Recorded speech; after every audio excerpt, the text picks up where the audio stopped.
Muito bem, no vídeo de hoje, a nossa aula número 2 acerca da sociologia e a religião, a gente vai ver uma figura importantíssima, Émile Durkheim. Esse aqui que eu vou colocar a foto para você, Durkheim, ele é considerado também aí um dos 4 grandes sociólogos da sociologia, né? Um dos filósofos pensadores da sociologia, ou seja, a interação dos indivíduos com o meio social em que eles vivem. E Durkheim, ele falava o seguinte, que o homem, ele por ser um indivíduo, e a partir esse indivíduo é como se ele fosse partes de um corpo, e a sociedade é todo um corpo, e que o sociólogo, o cientista social, poderia identificar as mazelas da sociedade olhando e tendo um diagnóstico em cima de indivíduos que poderiam facilitar a relação social entre esses indivíduos. Deixe-me dar um exemplo um pouquinho melhor. Você vai ao médico, você está com uma dor no braço. O médico ele faz um diagnóstico. Ele vai te avaliar e ver que no seu braço aquela dor é local e não o seu corpo todo está doente, mas somente aquela parte do seu corpo que é o músculo do braço. Vamos colocar assim como exemplo. Então, o Émile Durkheim traz isso para o campo social. Ele diz que a sociologia não é só um meio de avaliar e analisar as interações de indivíduos com o meio social, mas também pode levantar diagnósticos acerca daquela sociedade. Então, Émile Durkheim, essa figura, ele nasce na França. O seu pai ele era judeu, ele era rabino, ele nasce em 1858, século XIX, metade do século XIX aí, e ele morre já no século XX, em 1917. Ele, ele se prepara em faculdades e escolas altamente filosóficas na França, uma era perto da outra, então o pensamento ainda na França também, centro, a França era o que? No século XVIII, 17, 18, centro, berço da Revolução Iluminista, dos pensamentos iluministas, e Durkheim também vai beber desse referencial, e está acontecendo não só na França, mas em toda a Europa, como a gente viu na aula passada com Auguste Comte, é a primeira revolução industrial, a migração do campo para os grandes centros urbanos. E Durkheim ele também vai fazer a sua sociologia avaliando a sua sociedade da época, a sociedade que ele estava inserido. Então, para Durkheim, a sociologia tem por finalidade não só explicar a sociedade, como também encontrar soluções para a vida social. E essa era a grande virada de chave em relação a Auguste Comte. Auguste Comte se limitava a dar uma explicação de como a sociedade iria evoluir por meio de uma renovação da mentalidade do homem, por causa do avanço social do método científico, e ele chama isso até de a nova religião da humanidade. E vai ficar conhecido o Auguste Comte por meio do positivismo, que a sociedade tende a ser algo positivo por meio do avanço da razão, do método científico. Para do Émile Durkheim já é um pouquinho diferente. Ele vê como se fosse esse exemplo médico que eu dei. Ele pode tirar diagnósticos da sociedade e pegar esses diagnósticos e fornecer uma melhor solução. Ele não fica somente no campo teórico, mas ele tenta fornecer soluções práticas para a sociedade da sua época. Então, Émile Durkheim, ele vê a sociedade como um todo, como um organismo que apresentava estados normais ou estados patológicos, estados doentios ou estados saudáveis. Durkheim considera um fato, um evento social, um fato social como normal quando se encontra generalizado pelas sociedades ou quando desempenha alguma função importante para a adaptação e evolução das sociedades. Assim, ele vai afirmar que o crime, por exemplo, Ele é normal, porque se apresenta generalizado em várias sociedades, mas ele não é normal, aí que fica a distinção da teoria de Durkheim, ele não é normal porque o crime não tende à evolução de uma sociedade, não é verdade?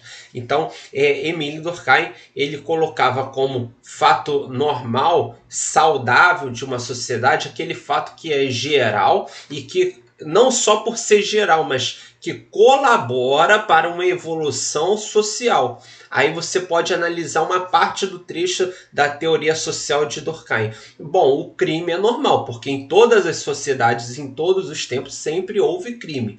Mas o fato do crime em si não gera uma evolução de uma sociedade.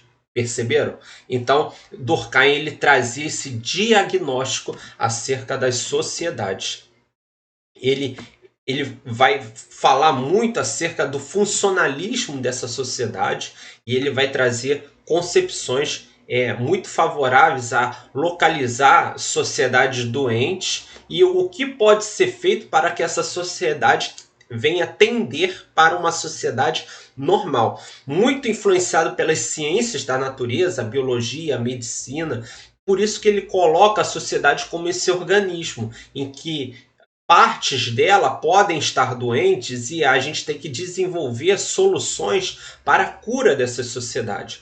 Então, todos os organismos sociais, assim como os membros do corpo, estão interligados. Quando, por exemplo, um músculo do braço está doendo, todo o corpo sente por causa daquela dor que é normal. Então, quando uma sociedade, uma parte isolada, comete algo que não é normal, ou que é normal, mas não tende à evolução daquela sociedade, toda aquela sociedade em si vai sentir. Eu vou dar um exemplo que vai traduzir muito bem isso. Imagine uma chacina, como teve aqui no Rio de Janeiro, a chacina da Candelária. Foi no centro do Rio, foi algo terrível, e toda a sociedade carioca sentiu aquilo. Não somente a comunidade do centro do Rio de Janeiro, mas toda a comunidade carioca e do Brasil viu aquilo como algo terrível. E Durkheim vai enfatizar que aquela sociedade ali, a sociedade carioca, está doente, que precisa de um tratamento. Perceberam? Porque ela não está tendo, ainda que seja um fato comum, um crime, não está tendo uma evolução social. E ele vai enfatizar a cura, trazendo para termos médicos, né, a cura dessa sociedade para favorecer com que toda essa sociedade caminhe para um progresso. Então tem muito também parecido com a teoria de Auguste Comte, que também visa um progresso. Assim, semelhante a um médico que examina um corpo, caberia ao sociólogo fornecer soluções que pudessem melhorar a sua sociedade. Não somente se limitar no campo do pensamento, mas trazer soluções práticas, soluções políticas do nível estratégico para que possam solucionar os problemas daquela sociedade. E Emile Durkheim ele vai dizer que um diagnóstico científico das possibilidades patológicas sociais podem afetar a sociedade. Sabendo onde está o problema, a gente pode solucionar e viver melhor em sociedade. E aí nós vamos entrar numa figura muito polêmica, que você já deve ter ouvido muito falar sobre comunismo, socialismo, que é um outro sociólogo chamado aí de Karl Marx. Deixa eu colocar a foto dele aqui. Você provavelmente já ouviu falar dele. Karl Marx está aí, essa figura. Eu vou até aumentar a foto dele aqui para que você possa ver melhor. Então tá aí, Karl Marx. Então muita gente tem rixa desse nome aí, muita gente não gosta. Mas será que foi de todo ruim? Será que foi de todo péssimo aí a vida de Karl Marx? Que nada que ele falou dá para aproveitar? Será que é assim mesmo? Deixa eu voltar aqui para minha tela. Deixa eu diminuir aqui a figura do Karl Marx. Então vou deixar ele no canto aqui um pouquinho. Ele é um economista e filósofo e socialista alemão. Ele nasce em 1818 e vai morrer em 1883. Karl Marx é essa figura aí que você está vendo na imagem. Ele nasceu em Trier em 5 de maio de 1818 e vai falecer em Londres como um apátrida, ou seja, aquele que não tem nacionalidade, em 14 de março de 1883. Marx é influenciado pelas teorias sociais de Hegel e pelo cenário da primeira Revolução Industrial. Então, se hoje você tem férias, 13º, hora extra, muito se deve às teorias sociais desses sociólogos e também de Karl Marx, apesar de eu e você não gostarmos muito. Mas não vou defender 100% o pensamento dele, até porque é um pensamento que eu não tenho a mesma concordância, mas eu vou trazer aqui o que ele pensa e o que contribuiu ou não para a religião. Então ele viveu durante o período da primeira Revolução Industrial, a gente viu que ele nasceu em 1818, e que ocorreu, primeira Revolução Industrial que ocorreu entre meados do século XVIII e do século XIX. Então, como todo sociólogo que a gente viu até agora, Auguste Comte e Émile Durkheim, o Karl Marx ele é influenciado por esse cenário também da primeira Revolução Industrial. Lembra que eu sempre falo que o homem sai de um movimento pastoril, agrário, e agora esse homem vai para os grandes centros urbanos para produzir? E só um detalhe à parte da nossa aula. Se na primeira Revolução Industrial o homem saiu do campo e ele vai viver o individualismo dos grandes centros urbanos, acordar, trabalhar e voltar para casa cansado, e vai crescer o individualismo. Hoje nós temos isso. Nem sempre temos os seres humanos, a sociedade em si trabalhando na indústria, mas no comércio, nos centros empresariais, temos outras classes, mas agora ficou introduzido na nossa sociedade isso aqui, ó, o celular. O celular. Então o homem ele chega em casa cansado do seu trabalho e ele fica perante as telas, fica lá, ó, vendo feed mais feed. E começa a um movimento na sua mentalidade, a um pensamento na sua mentalidade de comparação. Por quê? No momento que ele está descansando após um dia cansativo de trabalho, ele está vendo lá os feeds, fotos bonitas de pessoas bonitas, e inevitavelmente vai vir uma comparação ou outra. E esse homem, cansado, vivendo para o trabalho, buscando renda, buscando ter status, ele vai entrar numa comparação exagerada por causa da onipresença das telas e das mídias sociais. Esse homem vai se achar um desqualificado, porque enquanto ele trabalha, outras pessoas estão curtindo. Deixa eu tirar a foto do Karl Marx aqui. Já deu, Karl Marx, daqui a pouco você volta. Então, enquanto esse homem trabalha, alguns que ele está vendo na palma da sua mão, com seu celular lá, está curtindo a vida. E começa uma comparação, uma busca exagerada pelo prazer, uma busca exagerada por status. E o homem vai começar a se idolatrar, vai começar a viver por status. E as doenças sociais como ansiedade e depressão vão aumentar exponencialmente. Vamos ter famílias destruídas, vamos ter relacionamentos destruídos, porque o homem não convive mais em comunidade. O homem agora é um ser individual que vive na onipresença das suas telas e faz disso seu ritmo de vida. E um ambiente antídoto para o homem sair um pouquinho da frente das suas telas, a igreja local. Um ambiente que o homem vai ter que necessariamente viver e se relacionar com outras pessoas, umas, vamos colocar assim, mais evoluídas, outras não, né? Então, o homem vai conviver com erros e acertos, vai voltar a viver em comunidade.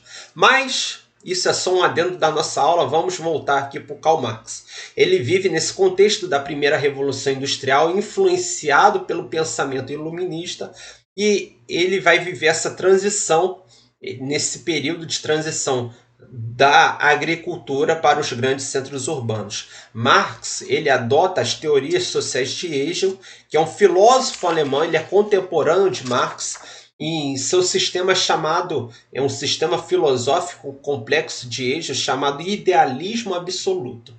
Calma, eu já vou explicar o que é isso, idealismo absoluto. Entre muitas das coisas, Hegel afirmava que o Estado é uma alta idealização da vontade ética e do desenvolvimento humano. O Estado é o resultado de uma autoidealização e da vontade ética do ser humano. Para ele, para o Hegel, o espírito absoluto, a alma do universo que governa tudo, que por alguns é concebido na ideia de Deus, se manifesta na ética e na vontade individual dos indivíduos. Perceberam? Que formam a vontade, esses indivíduos, por sua vez, vão formar a vontade estatal, a vontade do Estado. E vai ser normatizada essa vontade estatal por meio das constituições e das leis. Então, o idealismo absoluto de Hegel vai falar que o Estado é uma autoidealização da ética e do desenvolvimento humano, concebido por alguns na ideia de Deus, ou super-alma, ou consciência universal, que se manifesta na vontade individual dos indivíduos e é positivado nas leis e nas constituições das nações. Então, Marx, ele além de ser contemporâneo de Hegel, ele estuda a filosofia de Hegel, ele estuda e durante seus anos de formação acadêmica na Universidade de Berlim, ele se debruça sobre essa filosofia de Hegel, onde ele desenvolveu a sua teoria social em cima do que Hegel pregava. E ele vai se envolver com uns jovens da faculdade, chamado jovens hegelianos, que estudavam essa teoria de Hegel e vão ser defensores dessa teoria. Esses pensadores eram críticos da filosofia de Hegel e procuravam também reinterpretá-la em termos políticos e sociais. E aí o Marx vai tendo uma ideia da sua teoria social que ele vai formular mais posteriormente. Marx, juntamente com seu amigo e colaborador Friedrich Engels, são contemporâneos, foi profundamente influenciado pelas ideias do idealismo absoluto de Hegel, que a ética e a vontade intelectual dos indivíduos, a vontade humana, vai formar a vontade estatal, positivado nas leis e nas constituições. Então, o Marx e o Friedrich Engels têm o Hegel e o Engels. Aí tem que fazer uma distinção. O Friedrich Engels, junto com Marx, eles criticam um pouco essa teoria do Hegel, junto com os jovens hegelianos, e vão desenvolver o chamado materialismo, olha o nome, materialismo histórico dialético. Calma, eu já vou explicar. Enquanto o Hegel enfatizava um desenvolvimento por meio das ideias e dos conceitos, dialética, ideias e conceito, ética e vontade, dialética, e que por trás dessa ética, por trás dessa vontade, existia uma super-alma, uma consciência universal, ou chamado pelos cristãos de Deus. O Hegel defendia isso. O Karl Marx vai pegar as ideias de Hegel junto com Friedrich Engels e vai dizer que não é bem assim. Ele vai dizer que aí ele vai formular a sua teoria social, materialismo histórico dialético, e eu vou explicar. Então ele argumentava que o motor da história era a luta de classes, a base material, materialismo histórico dialético. A base material da sociedade era a economia, a propriedade. A economia, a propriedade, materialismo histórico, a construção histórica, dialética. Enquanto Hegel, no seu argumento dialético, dizia que a ética e a vontade vão moldar uma sociedade, o Marx vai dizer que, no seu materialismo histórico dialético, vai dizer que o que vai moldar a sociedade, porque dialético é a economia e a propriedade, vai moldar como uma sociedade vai ser feita. Então Marx ele adaptou e transformou algumas das ideias de Hegel em seu próprio sistema filosófico teórico, que a gente viu aqui, que é o materialismo histórico dialético. Em vez de considerar as ideias como Hegel considerava as ideias que nós temos como força motriz da sociedade, e Hegel compartilha um pouquinho dos pensamentos aí de Auguste Comte, de Durkheim, o Karl Marx vai falar que não são as ideias que movem a sociedade, mas enfatizou que a relação das classes vai ficar chamado de luta social das classes, a economia, a política, as condições materiais, os meios de produção vão moldar uma sociedade. São fatores determinantes para Karl Marx na evolução das sociedades. Portanto, embora Marx tenha sido influenciado por Hegel, ele assim só teve um pontapé. Depois ele vai mudar o que ele aprendeu de Hegel e vai formar o materialismo histórico dialético, que é uma crítica distinta aí de Hegel, que Hegel defendia a ética e a vontade, o pensamento humano como forças para mudar a sociedade. Karl Marx defendia a luta de classes, a economia, a propriedade como meios materiais que mudariam a sociedade. Bom, em 1841, Karl Marx ele se formou em Iena com a tese sobre as diferenças da filosofia e da natureza de Demócrito e Epicuro. São filósofos gregos, eu não vou entrar aqui na tese dele, porque senão seria uma outra aula, mas influenciam também o seu modo de olhar e fazer filosofia acerca da sociedade. Em 42, Marx assume a chefia de um jornal, o jornal Renano, e ele vira alguém que publica artigos nesse jornal. Então, ele vai começar a publicar artigos, ele já está influenciado por essas ideias da luta de classes, dos meios de produção, do conceito de mais-valia, que a gente já vai ver. Ele começa a escrever artigos, e quem ele irrita? A burguesia. A burguesia fica irritada com os artigos de Karl Marx. Por quê? Karl Marx defendia uma luta de classes, em que aqueles que eram detentores dos meios de produção sofreriam uma ditadura do proletariado, que era aqueles que tinham a força da mão de obra, se levantariam e tomariam o poder dos detentores dos meios de produção e moldariam a sociedade. Isso é chamada de ditadura do proletariado. E Karl Marx começa a escrever isso no jornal, e não vai agradar muito bem a burguesia que está lendo o jornal, né? Então, ele é denominado esse revolucionário intelectual e é tido como fundador da doutrina comunista moderna. E seu pensamento influenciou e continua a influenciar as sociedades até hoje.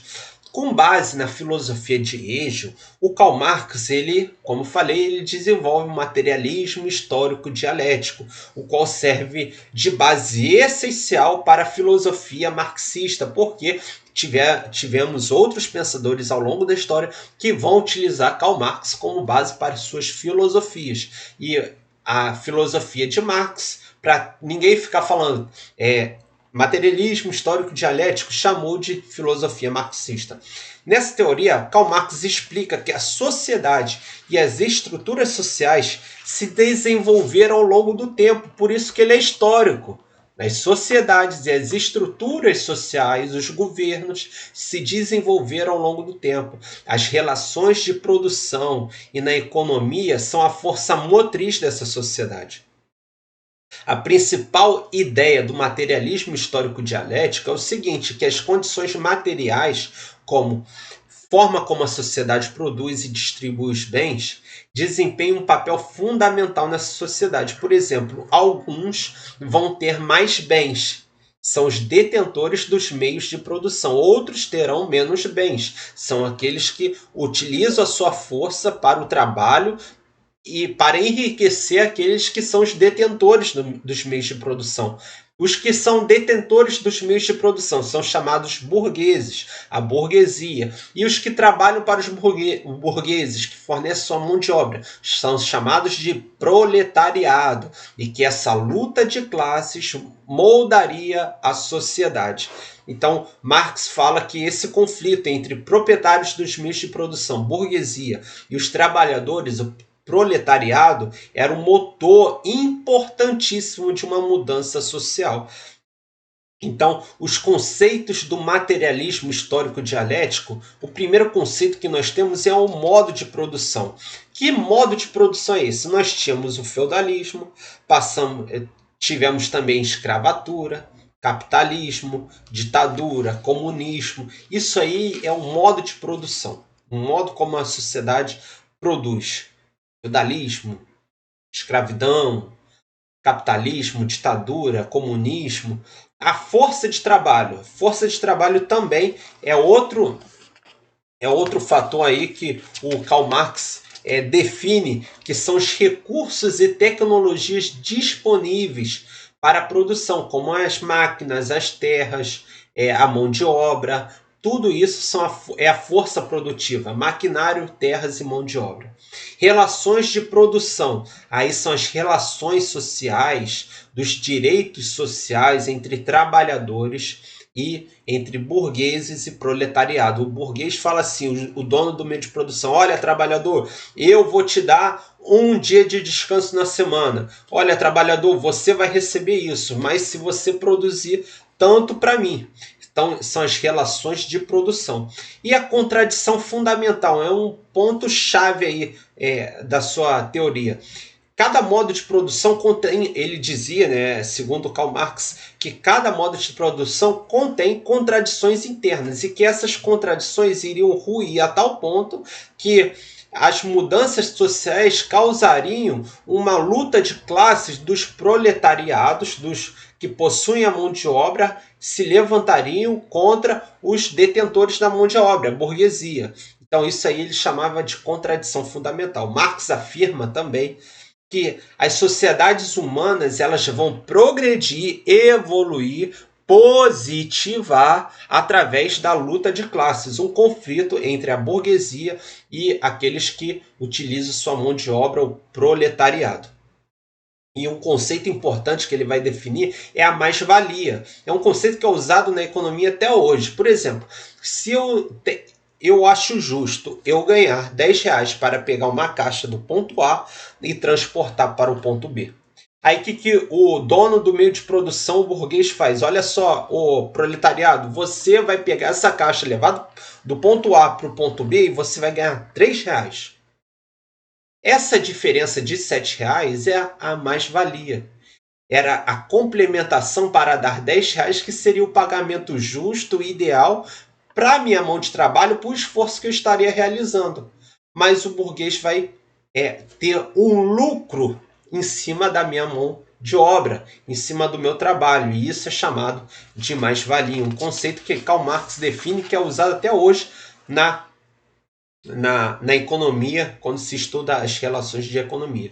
Marx chama o capitalismo como a ditadura da burguesia, que prevê que o capitalismo produziria, a teoria social dele, ele vai prever que o capitalismo vai ter contradições internas, tensões internas, que levaria à sua ruptura e à sua autodestruição, e surgiria uma sociedade nova, uma sociedade mais social, uma sociedade onde os bens seriam comuns, um socialismo, a ideia do socialismo.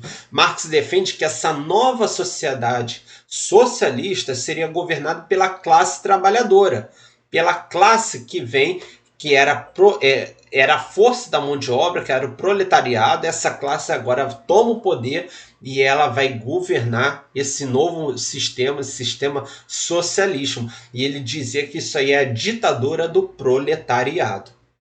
Isso aí não sou eu que estou defendendo, é a Karl Marx. Eu estou expondo aqui os pensamentos dele. Karl Marx vai além ao afirmar que o socialismo trará à luz a uma sociedade apátrida, uma sociedade sem fronteiras, onde todos, de todas as nações, serão iguais. Uma utopia, né? Não é verdade. Marx lutou ativamente para a implementação do socialismo e defendia que os teóricos sociais e os trabalhadores deveriam ser os propulsores dessa ditadura do proletariado para que implantasse corretamente o socialismo.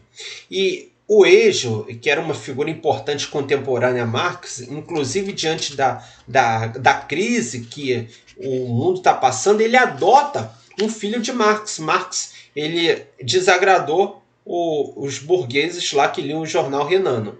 Ele é demitido. E agora ele está passando necessidade e o Hegel ele vai adotar um filho de Marx. Então Hegel, ele também era um filósofo, ele dizia o seguinte: nada no mundo é estático, tudo está em constante mudança, constante progresso, tudo é histórico. Portanto, olha o que ele dizia: o sujeito desse mundo em movimento é o espírito do mundo, superar uma consciência absoluta, Deus, que representa a consciência humana geral, comum a todos os indivíduos e manifesta na ideia de Deus. Então ele dizia que aquilo que eu acho certo e que eu coloco para fora na convivência dos indivíduos ao meu redor, a sociedade, é concebido por uma ideia anterior a mim, que é a superalma, que é Deus. A construção da sociedade se dá, e Hegel vai falar que a construção da sociedade se dá pelo progresso da consciência, da liberdade. Por isso que o pensamento do Hegel é baseado nessa dialética de ideias, ética e vontade humana. E que essas ideias são determinadas por Deus. Hegel não descartava a ideia de Deus. Mas o Karl Marx vai dizer que não é bem assim. Que a religião é o ópio do povo, é um alucinógeno e que vai tirar Deus de cena. Se Auguste Comte dizia que a sociedade, à medida que vai evoluindo, vai progredindo e vai deixando, e consequentemente, por meio do método científico, a sociedade evolui rumo a um progresso, ou seja, nessa teoria, qual o efeito colateral? Deixar Deus no andar de cima, para Auguste Comte. Já o Emílio Durkheim, ele não descarta a ideia de Deus, mas ele também não vai falar muito acerca de Deus, mas ele vai dizer que dá para organizar a sociedade por meio de um diagnóstico. Já o Karl Marx, ele começa a estudar Hegel. Hegel vai falar que o que rege a vontade do ser humano é a superalma, é Deus, é alguém muito superior ao homem, não descarta a ideia de Deus.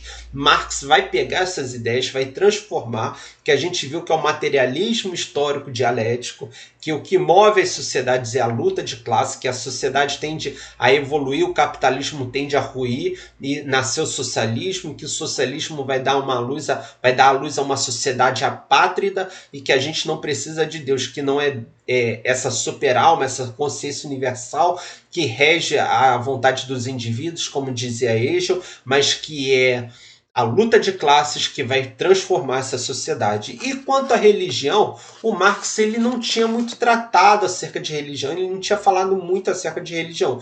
Mas o pouco que ele fala já é suficiente e traz críticas duríssimas à religião. Ele fala assim, que a religião é o pressuposto de colocar um homem no estado como se fosse um alucinógeno. Promete ao homem um paraíso futuro e ele se esquece das demandas terrenas. Um paraíso que não se pode provar. Era isso que Karl Marx falava. Então ele não fala muito, mas o pouco que ele fala, ele ataca ferozmente ao sistema religioso. Quando o assunto é religião, o Karl Marx ele segue as ideias de Ludwig Feuerbach. Ludwig Feuerbach ele afirma que a religião não expressa a vontade de nenhum Deus ou de nenhum ser divino. Ela é criada pelo imaginário humano. Se com Auguste Comte Deus ficava no andar de cima e a gente ia conhecendo a ciência evoluindo, com Karl Marx Deus é aniquilado. Deus é tirado de cena. Então Marx, ao seguir Feuerbach, ele afirma que a religião é o ópio do povo. O ópio era um alucinógeno, ou seja, a religião é o alucinógeno do povo. Ao fazer essa afirmação, Karl Marx dizia que a religião nada mais é do que uma ilusão, uma fantasia, uma fuga da realidade, que falava de um paraíso que não poderia ser provado, que prometia esse paraíso, que não teria falta de nada, e o povo se esqueceria de lutar por uma sociedade justa e melhor. Ou seja, a religião seria uma droga que ofuscaria a realidade daquele povo sofrido. Isso que ele falava. Isso é uma crítica pesada, mas creio eu, e você também, que Karl Marx não estava certo com relação a isso.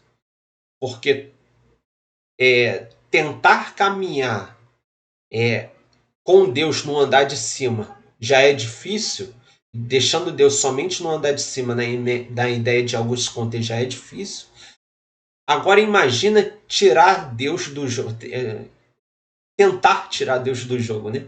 Então, ele dizia o seguinte: a religião é uma droga, um anestésico para ofuscar a realidade terrível e dolorosa, porque ele era movido por esse sentimento que tem que haver uma ruptura no capitalismo, que tem que haver uma luta de classes, e ele não entendia essa paz que os cristãos trazem dentro de si, sabendo que eles não são dessa terra, são testemunhas de Cristo, são representantes do reino, são de outro reino, o reino de Deus, o reino celestial. E em meio a esse caos que vivemos, nós temos a nossa fé que vai nos fazer andar um dia de cada vez, a cada momento, sabendo que Deus é o Senhor do universo, é o Senhor do tempo, é o Senhor do espaço. Ele é soberano, nada fugiu do seu controle. E para Marx entender isso era muito desafiador. Então ele preferia entender que a religião era uma fuga da realidade, que era um anestésico para as demandas sociais que aqui o homem precisaria. Mas será que Marx estava certo ao afirmar sobre religião? Olha os dados do Livro Negro do Comunismo, publicado por judeus soviéticos em 1946. O Livro Negro do Comunismo, que diz assim que 20 milhões foram mortos na antiga União Soviética por causa do regime comunista. 65 milhões foram mortos na República Popular da China. Por causa do comunismo, 1 milhão de vietnamitas foram mortos. 2 milhões foram mortos na Coreia do Norte. 2 milhões foram mortos no Camboja. 1 milhão nos estados comunistas do leste europeu. 150 mil na América Latina. 1,7 milhão na África por causa do comunismo. E no Afeganistão, de 1978 a 1992, 1,5 milhão foram mortos. São dados oficiais do Livro Negro do Capitalismo, escrito por judeus soviéticos em 1946. Então, será que o comunismo, as teorias marxistas eram tão reais assim? E deixe-me apresentar esse livro aqui, não sei se eu estou com ele. Eu não estou com ele aqui. É o livro chamado A Revolução dos Bichos. Eu deixo aqui essa indicação desse livro. E a gente vê que quando o proletariado assume o poder, essa ditadura do proletariado, eles se tornam detentores dos meios de produção agora. Esse proletariado, que era a força de obra, se torna detentor do meio de produção, eles começam a oprimir aqueles que ainda não são detentores, aqueles ainda que continuam na condição de proletariado. E fazem leis, sistemas para se protegerem, fazem sistemas para se auto-beneficiar. E é o que a gente vê no comunismo e no socialismo aí nos dias atuais. Enquanto a população sofre, ditadores estão comendo carne com tempero de ouro. E quem viu as reportagens sabe o que eu estou falando. Então, essa aí é a realidade da teoria de Karl Marx. Embora o conceito de mais-valia seja válido, exista, as suas ideias promoveram a positivação dos direitos sociais, como férias, 13º salário, salário justo, adequado, tudo isso, mas o extremo do seu pensamento de anular a religião, de não termos mais fronteiras, de produzir o comunismo, não, a história está aí e mostra que não é real.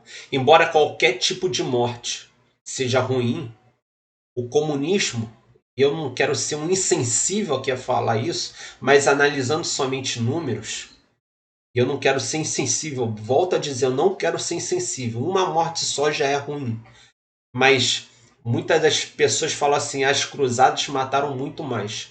Foi um evento trágico, terrível na história da igreja, mas o comunismo matou muito mais. Muito mais.